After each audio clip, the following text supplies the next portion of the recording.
Hay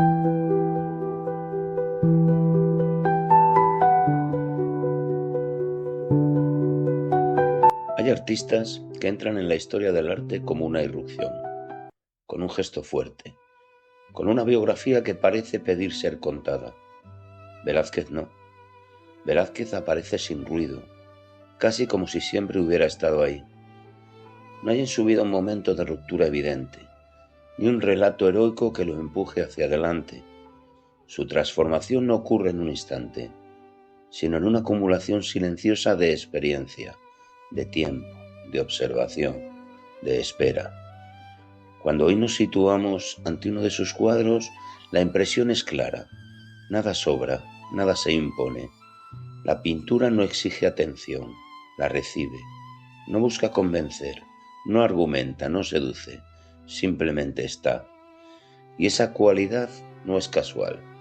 Es el resultado de una forma de estar en el mundo, de alguien que entendió muy pronto que el arte no consiste en añadir, sino en retirar lo innecesario. Velázquez no pinta ideas, no pinta teorías, pinta situaciones, pinta cuerpos en el espacio, pinta en el aire entre las cosas, pinta el tiempo suspendido de un instante que no se repite. Este episodio no es solo el recorrido por una obra extraordinaria, es una aproximación a una manera de trabajar sin estridencias, sin declaraciones, sin voluntad de protagonismo, una manera que precisamente por eso termina transformándolo todo. Velázquez no entra en la historia del arte gritando, entra para quedarse. Para entender a Velázquez hay que empezar lejos de los palacios, lejos del protocolo, lejos del mito. Hay que empezar en Sevilla, a finales del siglo XVI y comienzos del XVII. Sevilla no era entonces una ciudad cualquiera, era el gran puerto del Imperio Español, el lugar por donde entraban y salían las riquezas de América, oro, plata, especias, noticias, personas. Todo pasaba por Sevilla, y con todo también pasaban la miseria, la enfermedad, la desigualdad y la muerte. Era una ciudad profundamente contradictoria, rica y pobre, devota y violenta, solemne y brutalmente cotidiana. Ese contraste es importante, porque Velázquez no crece en un mundo idealizado, sino en un mundo expuesto, en una ciudad donde la grandeza convive con la crudeza, donde lo sagrado y lo vulgar se rozan constantemente. Diego Rodríguez de Silva y Velázquez nace en Sevilla en 1599, en el seno de una familia acomodada pero sin privilegios aristocráticos. No pertenece a la élite cortesana, pero tampoco a los márgenes. Vive en ese espacio intermedio que permite observar sin estar completamente separado ni completamente protegido. Velázquez no mira la realidad desde arriba ni desde abajo, la mira desde dentro. Desde niño está rodeado de calles llenas de vida, de talleres, de mercados, de corrales domésticos. Ve trabajar a los artesanos, ve cocinar, ve servir, ve obedecer, ve mandar, ve esperar, ve cansancio en los cuerpos, ve silencio en los gestos. Antes de aprender a pintar, aprende algo más importante, aprende a observar. En la Sevilla de su infancia, la pintura no es un arte elevado, es un oficio.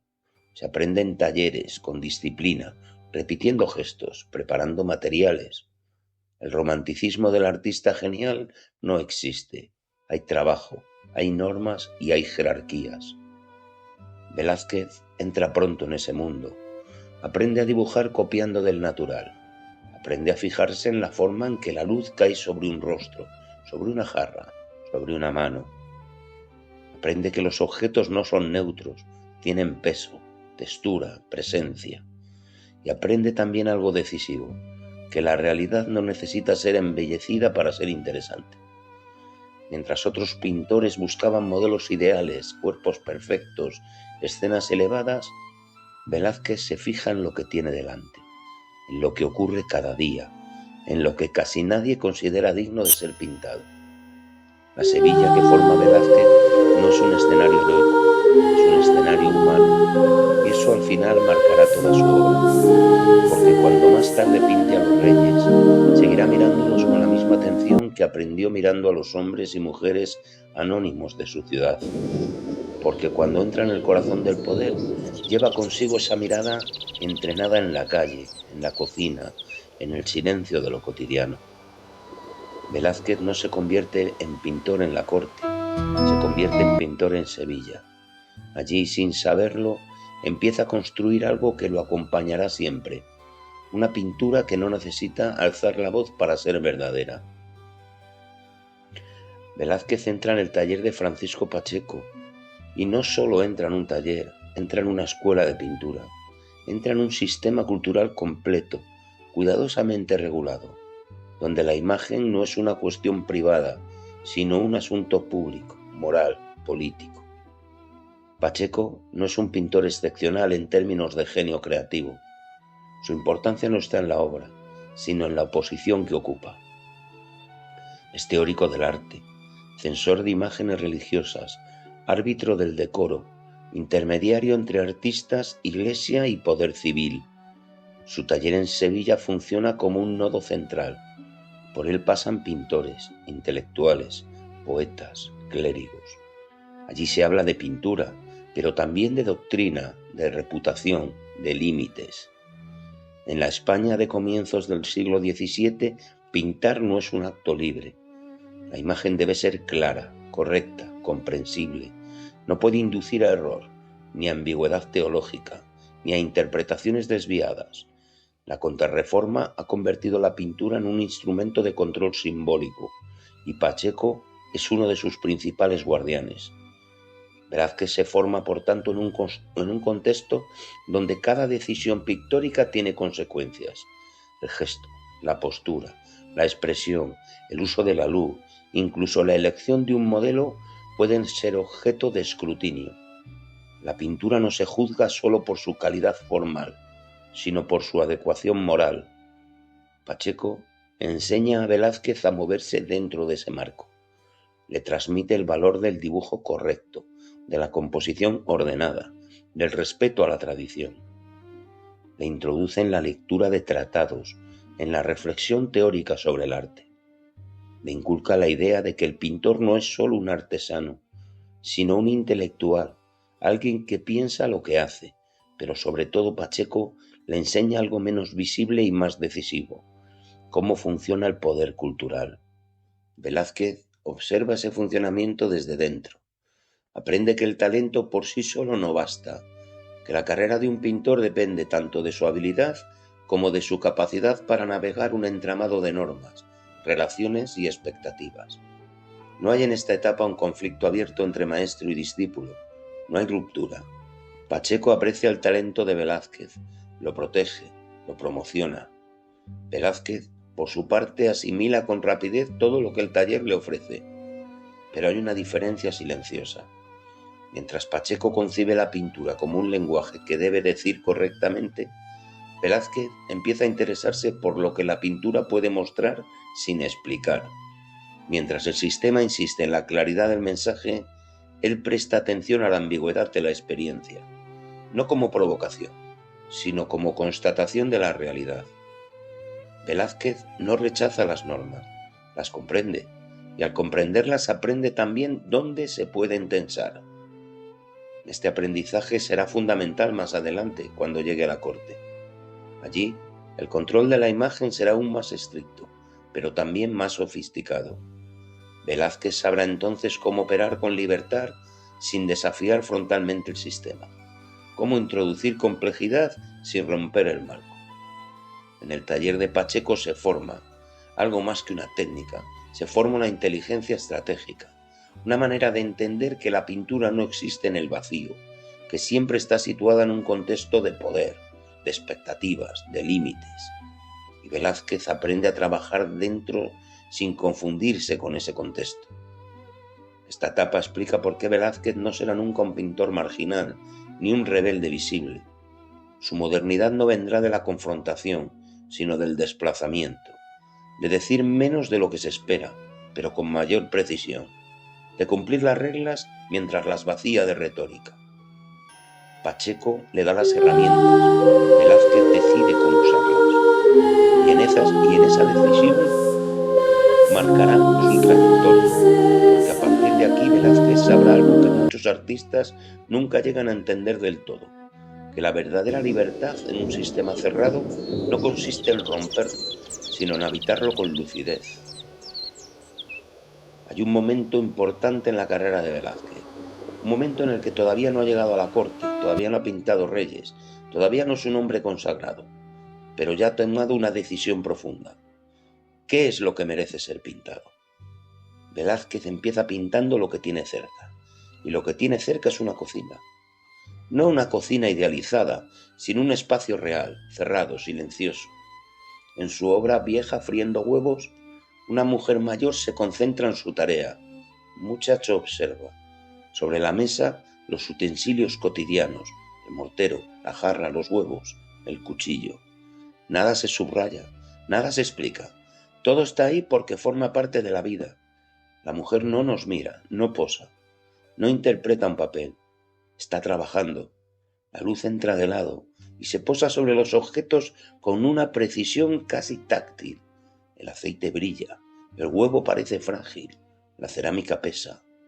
Velázquez no utiliza la luz para dramatizar la escena, sino para afirmar la realidad.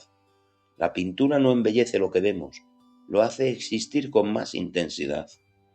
Aquí la cocina no es un tema menor, es un escenario digno. La materia no es fondo, es protagonista. En El aguador de Sevilla, Velázquez vuelve a insistir en esa misma mirada. Un hombre humilde ofrece un vaso de agua a un muchacho. El gesto es mínimo, casi nada ocurre, y sin embargo todo está ahí. El agua contenida en el cántaro, la superficie húmeda, el vaso que atrapa la luz. No hay heroísmo, no hay sentimentalismo, hay respeto. Velázquez pinta al aguador con la misma gravedad con la que otros pintores retratan a reyes. No lo convierte en símbolo ni en alegoría, lo presenta como lo que es, una presencia humana completa. En Cristo en casa de Marta y María, esa mirada da un paso más. En primer plano, una escena doméstica. Una joven trabaja en la cocina visiblemente cansada. Otra mujer le habla. El mundo cotidiano ocupa el centro del cuadro. Al fondo, casi como una imagen secundaria, aparece la escena bíblica. Velázquez no elimina lo sagrado, lo desplaza. La escena religiosa no domina la composición, convive con el trabajo, con el cansancio, con la materia, como si lo trascendente no estuviera separado de la vida diaria, sino incrustado en ella.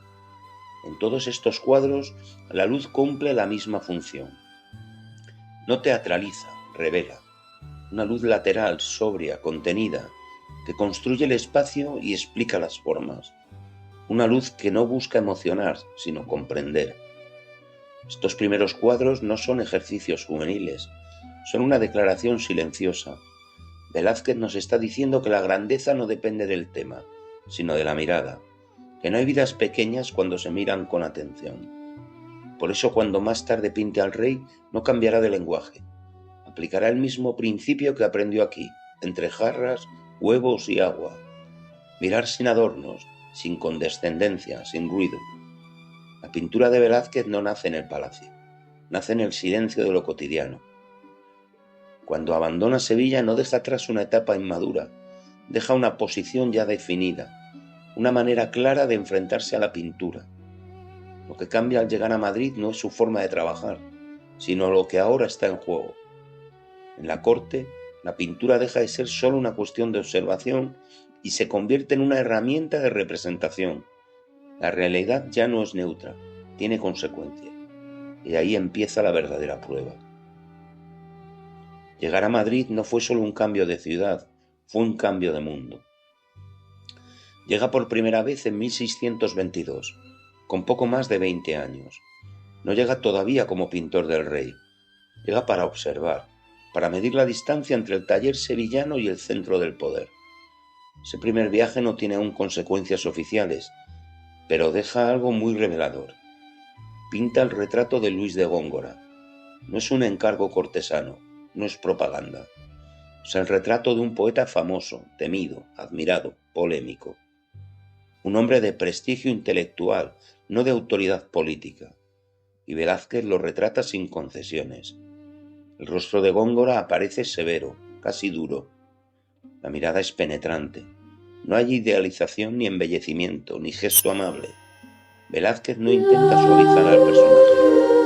Lo muestra tal como lo percibe, intenso, complejo, incómodo. Ese retrato es una señal. Velázquez está diciendo incluso antes de entrar en la corte que no va a pintar para halagar, que su pintura no busca agradar, sino afirmar una presencia. Lo que hace con Góngora es lo mismo que hará después con Reyes. Un año más tarde, Velázquez regresa a Madrid. Esta vez el encuentro ya es definitivo. Retrata a Felipe IV, un rey joven, casi de su misma edad. El retrato, hoy perdido, causa una impresión inmediata, no por su grandilocuencia, sino por su sobriedad, por la forma en que el rey aparece presente, sin exceso, sin teatralidad. Ese gesto cambia su vida para siempre. Velázquez es nombrado pintor del rey y se instala de forma estable en Madrid. A partir de ese momento pinta nuevos retratos oficiales del monarca. En ellos Felipe IV aparece vestido de negro, de pie, con una dignidad austera que se convertirá en una de las señas de identidad del retrato español. No hay escenarios épicos, no hay gestos enfáticos. El poder se sostiene en la quietud. En cuadros como Felipe IV de negro, Velázquez reduce la imagen a lo esencial. El fondo es neutro. La figura ocupa el espacio con neutralidad. El rey no necesita demostrar su autoridad, la ejerce por presencia. Esa misma mirada se extiende a los infantes. En retratos como los del infante don Carlos o el infante don Fernando, Velázquez evita el artificio. Los jóvenes aparecen serios, contenidos, casi vulnerables. No son símbolos abstractos del imperio futuro, son cuerpos reales cargados de responsabilidad. Incluso cuando aborda temas históricos de gran peso político, como la expulsión de los moriscos, Velázquez evita el espectáculo. No convierte el poder en épica, lo muestra con una sobriedad casi incómoda. Aquí se define con claridad su posición. No entra en la corte para glorificar sin pensar, entra para mirar, para registrar, para construir una imagen del poder que no oculte su humanidad ni su peso. El retrato de Góngora lo anuncia, los retratos del rey lo confirman. Velázquez entra en Madrid en 1623, pero no deja atrás la Sevilla que lo formó. Aplica a poetas, reyes e infantes la misma ética de la mirada aprendida entre cocinas y calles. El escenario cambia, su mirada no. Y eso es lo que convierte su entrada en la corte en algo excepcional, porque Velázquez no adopta el lenguaje del poder para someterse a él, lo adopta para despojarlo de ruido. La corte no estaba formada solo por reyes, infantes y validos. Había otros cuerpos, otras presencias, otras vidas que sostenían el engranaje del poder sin participar realmente de él. Bufones, enanos, sirvientes, personajes destinados a entretener, a acompañar, a servir de contraste. Figuras casi invisibles, pero Velázquez los ve, y no los ve como simples curiosidades ni como adornos humanos del poder. Los ve como personas completas, con una existencia que no se agota en su función dentro de la corte. Esto es fundamental para entender su pintura. En retratos como el de don Sebastián de Morra, Velázquez elimina cualquier rastro de burla. El personaje aparece sentado, frontal, ocupando el espacio con una presencia contundente.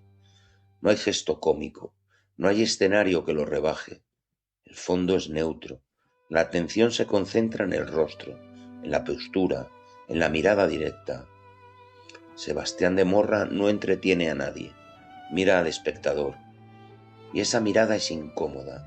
No pide compasión, no busca simpatía, simplemente existe. Velázquez no intenta suavizarla ni dramatizarla, la deja ser. En el retrato de Pablo de Valladolid ocurre algo igualmente radical. La figura aparece de pie, aislada, casi suspendida en un espacio indefinido. No hay un suelo claro, no hay arquitectura que lo encuadre, solo el cuerpo, el gesto contenido, la sombra.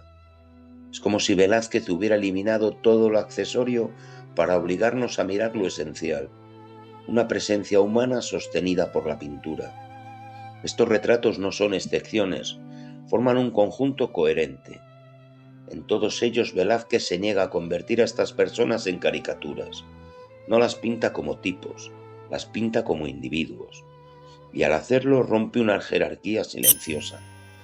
Porque en la pintura cortesana, el tamaño del lienzo, la pose, la riqueza del vestuario y el contexto visual suelen indicar la importancia del retratado. Velázquez subvierte este control. Aplica la misma seriedad pictórica a quien no tiene poder que a quien lo concentra todo.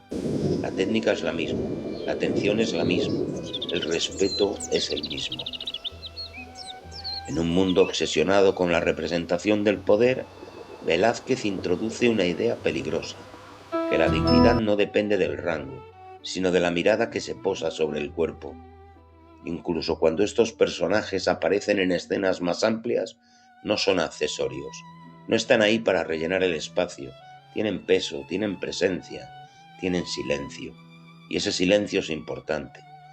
Velázquez no explica quiénes son, no los contextualiza con textos o símbolos, no los justifica, simplemente los presenta. Y al hacerlo, convierte la pintura en un espacio ético, un lugar donde mirar es una forma de reconocer, donde la representación no aplasta, sostiene. Este bloque de su obra nos dice algo muy claro sobre él, que su lealtad no es al poder, sino a la realidad, que incluso dentro de la corte, incluso bajo el patrocinio del rey, mantiene una independencia profunda. No una independencia política, sino una independencia de la mirada. Velázquez no se enfrenta al sistema, pero tampoco lo reproduce sin pensar. Lo observa desde dentro. Y en esa observación introduce una grieta silenciosa, porque al pintar con la misma dignidad a reyes y bufones, está afirmando algo que su época no estaba preparada para escuchar del todo, que todos los cuerpos merecen ser mirados con la misma atención. Por eso, esos retratos siguen inquietándonos hoy, porque no nos permiten mirar desde arriba, nos obligan a mirarlos de frente. Hay un momento en la trayectoria de Velázquez en el que la pintura deja de imponerse, deja de demostrar, deja incluso de describir y empieza a pensar. No ocurre de golpe, no hay una fecha exacta ni un cuadro que marque un antes y un después. Es un proceso lento, casi invisible. Velázquez llega a la madurez cuando la técnica deja de ser una conquista y se convierte en algo tan interiorizado que puede desaparecer. Cuando el pintor ya no necesita mostrar su habilidad porque confía plenamente en su mirada. En este periodo la pintura de Velázquez se vuelve más libre, más aérea, más silenciosa. Los contornos se disuelven, la pincelada se abre, la forma ya no se afirma con rigidez, sino que se sugiere. De cerca los cuadros parecen fragmentarios, de lejos todo encaja con una naturalidad asombrosa. Entiende algo esencial, que ver no es fijar, sino reconstruir, que la realidad no se percibe como una suma de líneas nítidas, sino como una experiencia cambiante, viva, hecha de relaciones, de distancias, de aire. La pintura, si quiere ser verdadera, debe aceptar esa inestabilidad. Uno de los primeros cuadros donde esta conciencia aparece con claridad es El príncipe Baltasar Carlos a caballo, un retrato ecuestre.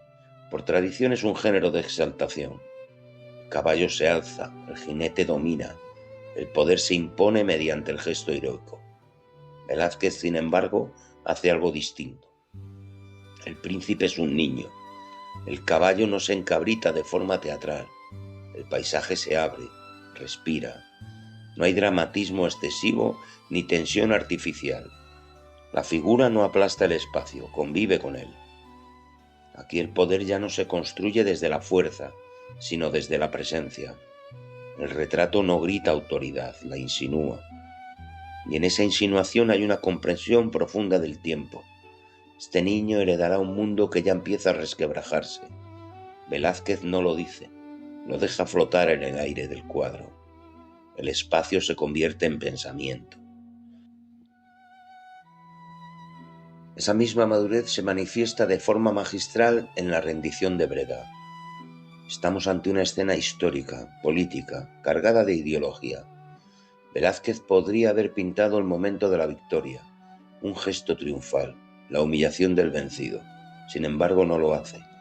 Elige otro instante, el momento en que las llaves de la ciudad cambian de manos, un gesto contenido, un intercambio humano.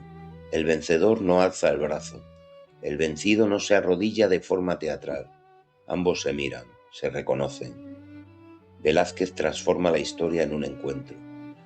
Las lanzas se alzan al fondo, pero no dominan la escena. No hay caos, no hay violencia explícita. El espacio vuelve a respirar. La pintura no impone un relato heroico, propone una reflexión sobre el poder, la derrota y la dignidad. Aquí la pintura ya no ilustra un acontecimiento, lo interpreta. Velázquez no está justificando la guerra, está observando lo que deja a su paso. Y esa distancia reflexiva es una señal clara de madurez. El pintor ya no sirve a la propaganda, sino a la comprensión. Todo este camino desemboca de forma natural en Las Meninas. El cuadro no aparece como un milagro aislado, es la consecuencia lógica de una pintura que ha aprendido a pensar el espacio, la mirada y la presencia. Estamos en una sala del Alcázar. La infanta Margarita ocupa el centro. A su alrededor, las damas de honor. Un perro descansa en el suelo. Al fondo, una puerta abierta deja entrar la luz. A un lado, Velázquez se pinta a sí mismo trabajando. En el fondo, un espejo refleja a los reyes. Nada parece extraordinario, y sin embargo todo lo es, porque el verdadero centro del cuadro no es ninguna figura, es la mirada. La pintura ya no organiza el espacio solo para ser contemplada, sino para implicar al espectador. El rey y la reina no están dentro del cuadro como protagonistas, están donde estamos nosotros. Velázquez nos desplaza, nos obliga a ocupar un lugar, nos convierte en parte de la escena. Aquí la pintura deja de representar una escena cerrada y se convierte en una reflexión sobre el acto mismo de representar. Quien mira, desde dónde, qué significa estar dentro de una imagen. Las Meninas no es un enigma para ser resuelto, es una experiencia para ser habitada. La luz fluye sin esfuerzo, los gestos son mínimos, el tiempo parece suspendido. La pintura piensa sin explicarse. Esa misma estructura mental reaparece en Las hilanderas. De nuevo, dos planos. En primer término, mujeres trabajando, el gesto repetido, el esfuerzo físico, la materia. Al fondo, casi como una revelación tardía, la escena mitológica del tapiz. Otra vez Velázquez desplaza el centro de gravedad. Lo importante no está en el mito, está en el trabajo, en la acción cotidiana. El mito aparece, sí, pero no domina, convive con la realidad, se integra en ella, como si la pintura nos dijera que lo extraordinario no está separado de lo común, sino tejido con él. La pincelada en estas obras es libre, casi inmaterial. El espacio se construye por capas de aire. Velázquez no encierra la escena, la deja abierta, confía en el espectador, le pide tiempo, le pide atención. En este punto, la pintura de Velázquez ya no es una suma de virtuosismo técnico y composición inteligente. Es una forma de pensamiento visual, una pintura que no da respuestas, sino que crea las condiciones para que el pensamiento ocurra. Ya no pinta lo que ve, pinta cómo lo vemos, cómo entendemos, cómo nos situamos frente al mundo. Por eso su madurez no es un estilo reconocible, sino una actitud profunda, una manera de estar dentro de la pintura sin dominarla, de permitir que la obra respire, de aceptar que el sentido no se impone, se descubre. Cuando la pintura piensa no lo hace con palabras, lo hace con luz, con espacio, con tiempo. Y Velázquez en este periodo alcanza ese lugar rarísimo donde el arte deja de explicarse y empieza sencillamente a existir. En sus últimos años Velázquez pinta menos, y sin embargo su pintura pesa más que nunca. No hay un gran final dramático, no hay una retirada heroica, no hay un gesto de ruptura, simplemente una decantación. Ya no necesita afirmarse como pintor, su lugar en la corte está consolidado, su relación con Felipe IV es estable, su autoridad artística no se discute. Y paradójicamente, esta estabilidad no produce rigidez, sino todo lo contrario, una pintura cada vez más libre, más ligera, más silenciosa. En estos años finales, Velázquez está absorbido por tareas que poco tienen que ver con la pintura. Es aposentador mayor del palacio, organiza ceremonias, viajes, alojamientos, se mueve entre pasillos, protocolos, responsabilidades administrativas. El pintor genial se convierte en gran medida en un funcionario del poder, y aun así cuando pinta, su pintura alcanza un grado de despojamiento extremo. La pincelada se vuelve aérea, el color se aclara, las formas casi se disuelven. Es como si hubiera comprendido que ya no necesita decir nada nuevo, que todo lo esencial ya está dicho, que ahora la pintura puede limitarse a estar. En retratos tardíos como el de Felipe IV anciano, la imagen parece casi suspendida. El rey ya no es el joven monarca del inicio. El rostro muestra el paso del tiempo, el cansancio, la melancolía. No se suavizan esos signos, tampoco se dramatizan, se dejan aparecer con una naturalidad desarmante. No hay juicio, no hay comentario, simplemente hay presencia. La pintura ya no construye una imagen del poder, registra el desgaste. En obras como La infanta Margarita, pintada en distintas versiones a lo largo de los años, Velázquez hace algo aún más sutil. Pinta el mismo tiempo. La niña crece, el cuerpo cambia, el gesto se transforma. La pintura se convierte en una forma de memoria silenciosa. Velázquez no captura un instante ideal, acompaña un proceso. En este último periodo la pintura parece cada vez menos interesada en definir contornos y cada vez más interesada en captar atmósferas. El aire entre las figuras se vuelve tan importante como las propias figuras. El espacio ya no se organiza con líneas claras. Todo pesa menos, todo flota más. Esta ligereza no es superficial, es el resultado de una vida entera mirando, de una técnica tan interiorizada que puede permitirse desaparecer. No pinta para ser visto de cerca, pinta para ser experimentado en el tiempo. Sus cuadros finales no reclaman atención, la aceptan si llega, y ese quizá es su gesto más radical. Mientras otros artistas buscan cerrar su obra con un gesto definitivo, él parece retirarse sin ruido, como si entendiera que la pintura no necesita clausura, que el sentido no se fija, que la mirada continúa más allá del pintor. Cuando muere en 1660, Velázquez no nos deja un manifiesto, nos dejó una forma de mirar, una pintura que no impone, que no explica, que no grita, una pintura que al final se vuelve casi invisible y por eso mismo profundamente presente. No deja discípulos, no escribe tratados y sin embargo pocos pintores han sido tan influyentes. Su legado no se transmite como una técnica que se copia, sino como una forma de entender la pintura.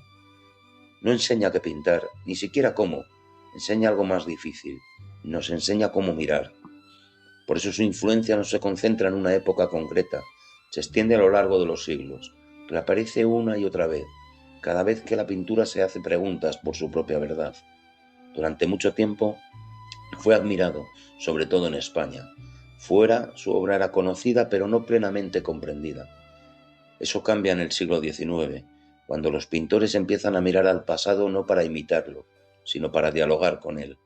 Ahí emerge con una fuerza inesperada. Goya es el primer gran heredero de Velázquez, no en el estilo superficial, sino en la actitud. Goya aprende de Velázquez que la pintura puede ser honesta sin ser complaciente, que puede mirar el poder sin idealizarlo, que puede mostrar lo humano sin embellecerlo. En los retratos de Goya hay algo velazqueño en la manera de sostener la mirada, en la forma de presentar a los personajes sin ocultar sus contradicciones, en la negativa a convertir la pintura en simple adorno. Velázquez le enseña a Goya que la pintura no está obligada a justificar el mundo, puede limitarse a mostrarlo, y desde ahí Goya da el salto hacia la modernidad más oscura, Ese salto no sería posible sin la base ética de Velázquez. Si hay un pintor que redescubre a Velázquez de forma consciente es Manet. Manet viaja a España y queda deslumbrado, no por el tema, sino por la manera de pintar, por la libertad de la pincelada, por la economía de medios, por la capacidad de sugerir más de lo que se define. Manet entiende algo fundamental. Velázquez ya había hecho 2 siglos antes lo que la pintura moderna buscaba desesperadamente: pintar sin literatura, sin anécdota, desde la superficie misma del cuadro. Para Manet no es un pintor del pasado, es un contemporáneo adelantado. Su famosa frase, Velázquez es el pintor de los pintores, no es una cortesía, es un reconocimiento profundo. Manet descubre que la pintura puede ser plana y profunda al mismo tiempo, que puede prescindir del relato y sostenerse solo por la relación entre el color, la luz y la mirada. Sin Velázquez, el camino hacia el impresionismo y la pintura moderna sería incomprensible. Aunque no siempre lo citen, los impresionistas heredan algo esencial de él: la idea de que la pintura no debe fijar la realidad, sino captar una experiencia visual. Pincelada abierta, la disolución del contorno, la confianza en el ojo del espectador, todo eso ya estaba en Velázquez. Velázquez pinta para ser visto a distancia. De cerca la imagen se fragmenta, de lejos se recompone. Exactamente es el mismo principio que fascinará a Monet, Renoir o Degas. Velázquez no busca el instante fugaz, busca algo más profundo, la experiencia estable de mirar. Por eso su pintura no envejece, porque no depende de un efecto. En el siglo XX vuelve a aparecer con una fuerza inesperada en la obra de Picasso, y aquí el diálogo es frontal. Picasso no lo copia, lo reinterpreta, lo descompone, lo analiza. Durante meses trabaja obsesivamente sobre Las Meninas, produciendo decenas de versiones, no para actualizar el cuadro, sino para entenderlo desde dentro. Picasso comprende que Las Meninas no es una imagen cerrada, es una estructura mental, un sistema de relaciones, un campo de fuerzas. Y eso conecta directamente con el arte moderno, la idea de que una obra no representa solo algo externo, sino que construye su propia lógica interna. Velázquez, sin saberlo, había anticipado esa concepción del arte. En el arte contemporáneo sigue presente de una forma pero más abstracta, aunque no menos profunda. Cada vez que un artista se pregunta por la relación entre espectador y obra, entre imagen y realidad, entre representación y poder, vuelve a aparecer Velázquez. Las Meninas se han convertido en una referencia constante, porque plantea una cuestión vigente: ¿qué significa mirar? Velázquez no nos ofrece respuestas cerradas, y por eso su obra sigue activa, no pertenece al pasado, pertenece a cada mirada que la reactiva. Su legado no es un estilo reconocible, no hay un velazquismo en el sentido académico, hay algo más sutil, una ética de la pintura. La pintura no necesita exagerar para ser profunda. La técnica no debe imponerse al sentido. El poder puede ser mirado sin servilismo. Lo cotidiano merece la misma atención que lo extraordinario. Ese legado no se aprende copiando, se aprende mirando. Por eso Velázquez sigue siendo el pintor de los pintores, porque cuando la pintura se interroga a sí misma, cuando duda, cuando busca una verdad que no sea retórica, siempre acaba volviendo a él, no como modelo, sino como referencia silenciosa.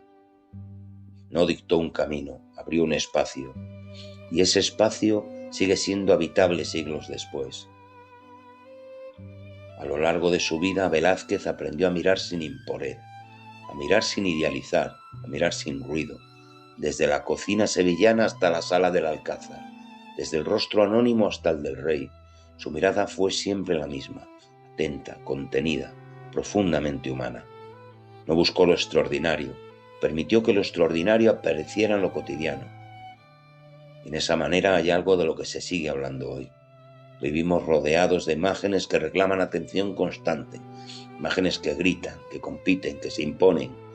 Frente a ese ruido, la pintura de Velázquez nos propone otra cosa: detenernos, mirar despacio, aceptar la complejidad, reconocer que no todo necesita ser explicado. Por eso su pintura sigue viva, porque no se agota en una época, porque no nos dice qué pensar, sino cómo situarnos frente a lo que vemos. Velázquez lo hizo sin alzar la voz, sin manifiestos, sin dramatismos. Hasta aquí el episodio de Susurros del Arte dedicado a Velázquez. No olvides suscribirte si te ha gustado, dejarnos un me gusta y un comentario, que eso nos ayuda a llegar a más personas. Y si queréis invitarnos a un café, lo podéis hacer a través del botón apoyar. Y nada, espero que os haya gustado. En la fragua de Vulcano, la noticia detiene el golpe. Y hasta la próxima semana. El fuego Chao. sigue ardiendo, el tiempo se suspende. Velázquez pinta el instante